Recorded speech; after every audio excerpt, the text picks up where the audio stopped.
tahun 2024 ya, kita tahu tahun 2024 itu adalah tahun politik yang penuh dinamika, dan Komnas melakukan pengkajian dan juga melakukan investigasi ya, semacam telah dan kemudian laporan terhadap kasus-kasus HAM tahun 2024, termasuk juga kritik dari Komnas terhadap pelaksanaan pemilu ya, yang sekarang sudah direspon oleh Mahkamah Konstitusi, walaupun menimbulkan persoalan baru lagi bagi pemerintah karena sudah dulu MK juga telah merumuskan pemilu serentak. MK juga yang sekarang memisahkan antara pemilu pusat dan daerah. Tapi mudah-mudahan apa yang disampaikan Komnas ya, tidak terjadi banyak pelanggaran dan kemudian banyaknya penyelenggara pemilu yang meninggal karena beban yang sangat berat itu. Yang lain-lain kami respect, kami terima. Apa yang dikritik itu hal yang harus kami perbaiki, harus kami sempurnakan. Jadi Komnas telah melaksanakan tugas dengan sebaik-baiknya sebagai lembaga negara independen, ya bebas saja kalau pemerintah salah ya bilang salah aja, dan kami pun akan dengan hati terbuka, dengan jiwa besar menerima segala masukan dan kritik dari Komnas HAM ya.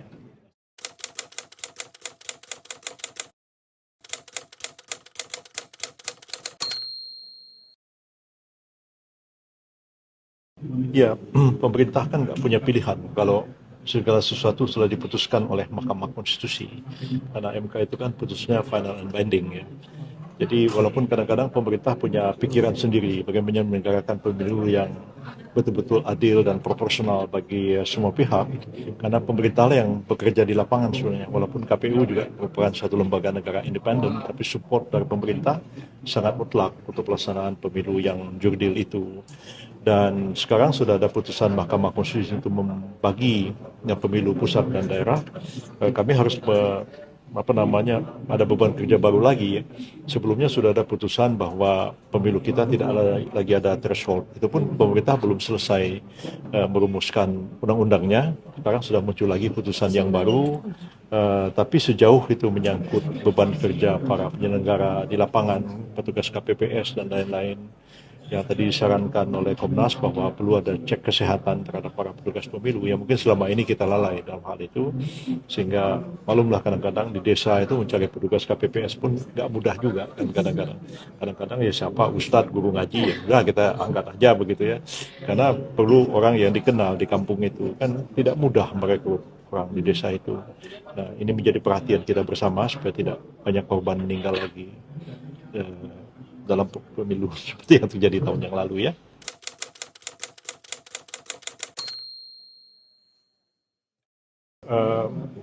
Sekarang sudah mau tidak mau ya, karena memang itu sudah putusan Mahkamah Konstitusi yang final and binding, dan pemerintah dan DPR harus merumuskan kembali undang-undang pemilu, termasuk sejumlah masalah baru yang timbul, misalnya mengenai anggota DPRD. Kalau kepala daerah barangkali bisa 7 PJ, walaupun dengan PJ yang 2 tahun 2 tahun setengah itu, dan seluruh uh, provinsi dan kabupaten kota, jumlahnya banyak sekali dibandingkan dengan PJ-PJ yang lalu itu. Nah, tapi itu mungkin bisa diatasi oleh pemerintah. Tapi bagaimana halnya dengan anggota DPRD? Apakah bisa anggota DPRD itu diperpanjang? Apakah ini tidak against constitution sendiri? Karena memang anggota DPRD itu harus dipilih oleh rakyat. Atas dasar kuasa apa kita memperpanjang mereka itu untuk 2 atau 2,5 tahun? Apakah dibentuk DPR sementara atau bagaimana? Itu juga masalah-masalah yang masih perlu kita diskusikan supaya kita tidak nabrak konstitusi lah. Dan saya kira Pak Tito akan bisa memikirkan persoalan ini. Oh iya, memang yang leading sektornya adalah Kementerian Dalam Negeri untuk menangani masalah ini, dan sejauh mengenai aspek-aspek hukum tentu kami akan dilibatkan untuk melakukan pengkoordinasian, dan nanti kita akan lihat bahwa mana yang akan dikerjakan oleh pemerintah, mana yang akan dikerjakan oleh DPR, karena memang sekarang kan inisiatif untuk mengajukan RUU itu sama antara pemerintah dengan DPR, dan biasanya ada pembicaraan-pembicaraan informal, apakah DPR akan mengajukan, apakah pemerintah akan mengajukan. Tapi saya kira lebih baik pemerintah yang mengajukan, oleh karena pemerintah akan satu suara. Karena DPR sendiri kan tentu akan menghadapi fraksi-fraksi yang begitu banyak, yang kepentingan-kepentingannya berbeda.